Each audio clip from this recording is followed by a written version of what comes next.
আসসালামু আলাইকুম রহমতুল্লাহি ওবরকাতুহু। সম্মানিত দর্শক, আমাদের প্রধান উপদেষ্টা ডক্টর মোহাম্মদ ইউনূস সাহেবের যিনি প্রেস সচিব রয়েছেন, জনাব শফিকুল আলম, তার একটি ফেসবুক স্ট্যাটাস, সেটি নিয়ে এখন বাংলাদেশ রীতিমতো তোলপাড় হচ্ছে। তিনি সেই যে তার যে জগৎ বিখ্যাত ফেসবুক স্ট্যাটাস, সেখানে তিনি উল্লেখ করেছেন যে কামালকে দিয়ে শুরু হবে এবং পরবর্তীতে একে একে এটা চলমান থাকবে। তো এটা হলো জাস্ট একটা ইন্ডিকেশন, যার অর্থ দাঁড়ায় যে ভারতে এই মুহূর্তে সাবেক স্বরাষ্ট্র মন্ত্রী জনাব আসাদুজ্জামান খান কামাল, তিনি ভারতে আছেন, হয়তো বন্দী হিসাবে অথবা ভারত সরকারের হেফাজতে। এবং ডক্টর মোহাম্মদ ইউনূস সরকারের সঙ্গে ভারতের একটা লেনাদেনা হচ্ছে, সমঝোতা হচ্ছে, এবং সেই সমঝোতার প্রেক্ষিতে যে ভারত বাংলাদেশ পারস্পরিক বন্দি বিনিময় চুক্তি আছে, সেই চুক্তির অধীন বাংলাদেশের নিকট জনাব আসাদুজ্জামান খান কামালকে প্রত্যার্পণ করা হচ্ছে। এই ব্যাপারে তিনি খুবই আশাবাদী, এটাই ব্যক্ত করেছেন। তো জনাব শফিকের এই যে ব্যক্তিগত ফেসবুক স্ট্যাটাস, এটি এখন দেশের সমস্ত পত্রপত্রিকার লিড নিউজ, এবং আমরা যারা খবরের দুর্ভিক্ষের মধ্যে আছি, আমরা যারা ইউটিউবে কন্টেন্ট তৈরি করে পেটের ভাত জোগাই বা মনের চাহিদা মেটাই অথবা ভিউ ব্যবসা করি, তারা মূলত জনাব শফিকুল আলম তার যে কোনো বক্তব্যকে, যে কোনো কথাকে আমরা মাথায় করে নাচি এবং এটিকে আমরা বেদ বাক্য হিসেবে মনে করি যে তিনি যেটা বলেছেন এটি উত্তম, এটাই সঠিক, এটাই সত্য এবং এটাই হবে। তাকে নিয়ে আওয়ামী লীগের যারা লোকজন বিদেশে আছেন, তারা নানা রকম নেতিবাচক কথা বলেন, তারপরে নানা রকম তার উপাধি আছে এবং তাকে দু চোখে দেখতে পারে না। কিন্তু আমার কেন জানি এই ভদ্রলোককে ভীষণ রকম ভালো লাগে। এর কারণ হলো তিনি আসলেই ভদ্রলোক। এই গত 14 মাস আগে আপনি যদি তার হিস্ট্রি নেন, দেখবেন যে ব্যক্তিগত আচরণ, শিক্ষা দীক্ষা থেকে শুরু করে সব জায়গাতেই তার একটা ভদ্রতার ছোঁয়া আছে। তার চেহারার মধ্যে একটি মধ্যবিত্ত পরিবারের ছাপ আছে এবং তার ছেলে মেয়েদের যে ছবি আমরা দেখেছি, সেখানেও নম্রতা, ভদ্রতা, বিনয় এটি প্রকাশিত হয়ে পড়েছে। কিন্তু ক্ষমতা লাভ করার সঙ্গে সঙ্গে তার ভিতরে একটা মারাত্মক বিবর্তন আমরা দেখতে পেয়েছি। সেটি হলো তিনি সর্ববিষয়ে বিশারদ হয়ে পড়েছেন এবং সর্বক্ষমতার অধিকারী হয়ে পড়েছেন। তিনি ফিজিক্স নিয়ে যেভাবে অনবদ্যভাবে কথা বলেন, কেমিস্ট্রিও তার নজরে বাদ যায় না। তিনি যেভাবে অঙ্ক নিয়ে কথা বলেন, জ্যামিতি নিয়ে তিনি রীতিমতো বিশ্ববিদ্যালয়ে থিসিস করার মতো অবস্থায় পৌঁছে গেছেন। ইতিহাসে তার পারঙ্গমতা অসাধারণ। আবার আইন বিজ্ঞান, যেটিকে বলা হয় জুরিসপ্রুডেন্স, সেখানেও তিনি কম যান না। আবার যদি আপনি ধর্মতত্ত্ব বলেন, থিওলজি, তিনি বাংলাদেশে যারা ধর্ম বিশারদ রয়েছেন, মোরলের সবার মুরব্বী হিসেবেই আবির্ভূত হয়েছেন এবং তার আচার আচরণে অনেকটা কিং মেকার হিসেবে একটা মানুষের যে একটা মানচিত্র থাকে, ওনাকে দেখলেই মনে হবে যে তিনি আসলে ক্ষমতাধর একজন কিং মেকার, রাজা বানানোর মেশিন, মন্ত্রী এমপি বানানোর মেশিন। এবং আমাদের এই বাংলায় এই মুহূর্তে তার চেয়ে আকর্ষণীয় পুরুষ, তার চেয়ে ক্ষমতাধর পুরুষ এবং তার চেয়ে প্রভাবশালী পুরুষ দ্বিতীয় জন নেই। ইচ্ছাই হোক, অনিচ্ছাই হোক, বিরক্তিতে হোক, প্রেম ও মুগ্ধতায় হোক, আপনাকে ঘুরে ফিরে জনাব শফিকের কাছে যেতেই হবে। তিনি যেই মুহূর্তে ক্ষমতায় বসেছেন, তিনি তার পদ ভুলে গিয়েছেন, তিনি তার বয়স ভুলে গিয়েছেন। তিনি স্থানকাল পাত্র নিয়ে অত মাথা ঘামান না। তার যখন ইচ্ছা হয় তিনি এনসিপি নাহিদ ইসলামকে ভবিষ্যৎ প্রধানমন্ত্রী বানিয়ে ফেলেন।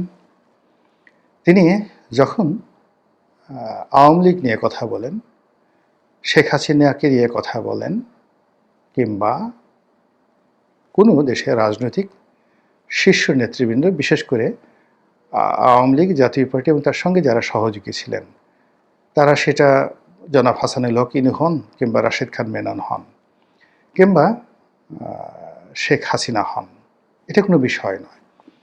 তিনি তাদের সবাইকে অপরাধী হিসেবে ট্রিট করেন এবং তাদেরকে অনেকটা, যাকে বলা হয় ছোট ভাই, ছোট বোন, এরকমভাবে কথাবার্তা বলেন। যেমন হাসিনা, ইনু, কামাল, জামাল, রাম, শাম, রনি, ফনি, এরকম। কিন্তু আমরা যেমন একজন মানুষকে, সে যত খারাপই হোক না কেন, তার পদ, মর্যাদা এবং তার বয়সকে সম্মান করে জনাব বলি, তিনি বলি, আপনি বলি, উনি বলি, এই বিষয়টির ঊর্ধ্বে উঠে গেছেন জনাব শফিক। এটাকে বলা হয় সিদ্ধি লাভ করা। তো মানুষ যখন সিদ্ধি লাভ করেন, অলৌকিকত্ব পান, ভবিষ্যৎ দেখতে পান এবং অনেক অজানা বিষয়গুলো তিনি জানতে পারেন, তখন দুনিয়ার সবাইকে তার মনে হয় যেন তার সন্তান। ভানুর একটা বিখ্যাত কৌতুক আমরা শুনেছিলাম ছোটকালে। সেটি হলো যে একজন এরকম লোক, তিনি সিদ্ধি লাভ করেছেন। তো সিদ্ধি লাভ করে তিনি সেই ধর্মগুরু হয়ে বসে আছেন। তার জন্মদাতা পিতা সেখানে গিয়েছেন এবং তিনি নাচিনার ভান করে সেই পিতার নাম ধরে বললেন, আরে কেমন আছিস তুই? পিতা তো ভীষণ অবাক। তো তিনি একটু রাগ হতে চাইলেন, কিন্তু সেই যে গুরু বাবা, সিদ্ধি বাবা, তিনি বললেন যে দেখো, আমি সিদ্ধি লাভ করেছি, এখন এই দুনিয়ার সবাই আমার সন্তানের মতো।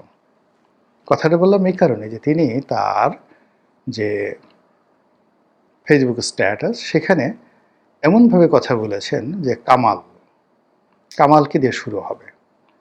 সাবেক স্বরাষ্ট্রমন্ত্রী, দ্বন্দ্বিত আসাদুজ্জামান খান কামাল বা ইত্যাদি আরও অনেক কিছু বলা যেতে পারে। তিনি কেবলই কামালকে দিয়ে শুরু করেছেন।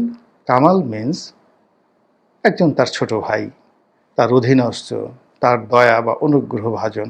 তো এইরকম মানে তার আচরণে, কথাবার্তায় এরকম একটা সিদ্ধি ভাব চলে এসেছে।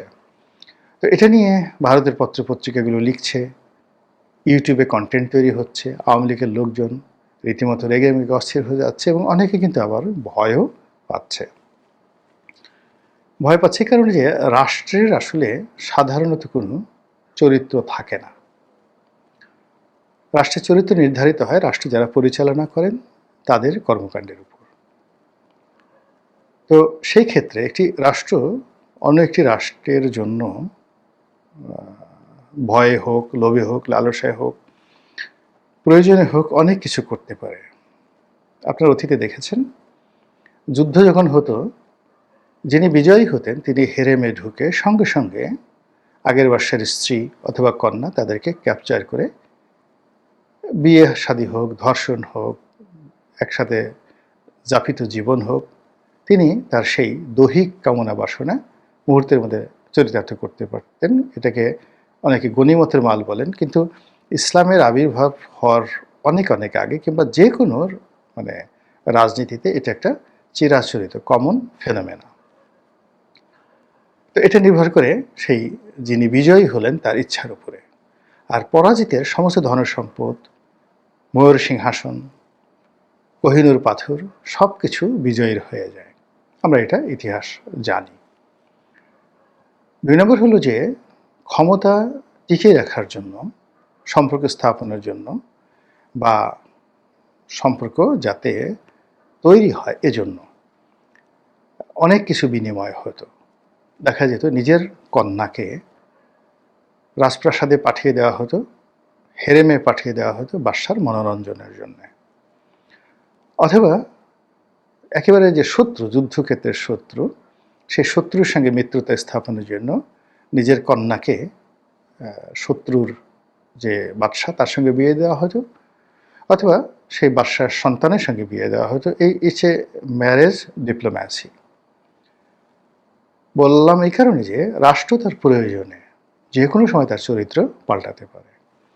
তো ভারতের সঙ্গে বাংলাদেশের যে সম্পর্ক এই মুহূর্তে রয়েছে, ভারত যদি মনে করে যে এখন আসলে বাংলাদেশের সঙ্গে তার সম্পর্কটি করতে হবে এবং ইউনূস সাহেবের সঙ্গেই করতে হবে এবং জনাব শফিক সাহেবের সঙ্গেই করতে হবে, তাহলে কামাল জামাল যেভাবে জনাব শফিক বলছেন, একইভাবে যে কোনো লোককে বাংলাদেশে ফেরত পাঠাতে পারে। এটা কোনো বিষয় নয়। এই বাংলাদেশ থেকে তো আমরাও অনেক বন্দীকে, যাদেরকে বাংলাদেশ একটা সময় প্রশ্রয় দিয়েছিল, সেই উলফাদেরকে প্রশ্রয় দিয়েছিল, পরের বড়ুয়াকে প্রশ্রয় দিয়েছিল, আবার তাকে আমরা ভারতের কথা মতো বন্দী করে রেখেছি, আবার তাকে ভারতের অনুরোধে আমরা তাদের নিকট প্রত্যার্পণ করেছি। তো আমরা যদি এই কাজ করতে পারি, ভারত কেন পারবে না? কেন পারবে না বলেন? এবং এটা হতে পারে, রাজনীতিতে শেষ বলে কথা নেই। সাম্প্রতিক সময়ে ভারতের যে নিরাপত্তা উপদেষ্টার সঙ্গে জনাব খলিলুর রহমান, বাংলাদেশের নিরাপত্তা উপদেষ্টার বৈঠক, উভয় পক্ষ মুখে কুলু পেটেছে। আমরা নানা রকম প্রেডিকশন করছি, নানা রকম কথাবার্তা বলছি নিজেদের মতো করে। সরকারের প্রচার যন্ত্র, মানে ডক্টর মোহাম্মদ ইউনূস সাহেবের প্রচার যন্ত্র দুর্বল হওয়ার কারণে এই বৈঠক নিয়ে তারা কোনো বক্তব্য দিচ্ছেন না। কিন্তু আওয়ামী লীগের যারা লোকজন, তারা বলার চেষ্টা করছেন জনাব খলিলকে ডেকে নেওয়া হয়েছিল ধমক দেওয়ার জন্য, এটা বলার জন্য, ওটা বলার জন্য, কিন্তু সরকারের পক্ষ থেকে কিছু বলা হয়নি। কিন্তু ওখানে যদি নাটকীয় কিছু ঘটে থাকে, তাহলে আমি অবিশ্বাস করতে পারবো না, এটা হয়। আবার সেই বৈঠকের সঙ্গে আমেরিকার সম্পৃক্তি, অর্থাৎ সেখানে মার্কিন রাষ্ট্রদূত উপস্থিত ছিলেন এবং তার পরবর্তীতে আবার কাতারে একটা দীর্ঘমেয়াদী বৈঠক হয়েছে জনাব খলিলুর রহমান সাহেবের সঙ্গে, ভারতীয় কর্তৃপক্ষের সঙ্গে। এবং আপনি জানেন যে কাতার এমন একটা দেশ যেখানে বহু কিছুর কূটনৈতিক সমাধান হয়েছে। সেখানে খলিল সাহেবের যে বৈঠক, সেই বৈঠকের পরপরই যখন জনাব শফিক এই স্ট্যাটাস দিলেন, ইট মিনস এটি কোনো ছেলে খেলার বিষয় হতে পারে না। আর ডক্টর মোহাম্মদ ইউনূসের এখন যে কে পার্সন, তার প্রধান ব্যক্তি, এবং তার সব বিষয়ই যিনি খোঁজখবর রাখেন, বলেন, এবং তার স্পষ্টতে সরকারে একটা বিরাট কর্তৃত্ব রয়েছে। কাজী তার যে এই বক্তব্য জনাব আসাদুজ্জামান খান কামালকে নিয়ে, এটি একেবারে উড়িয়ে দেওয়া যায় না।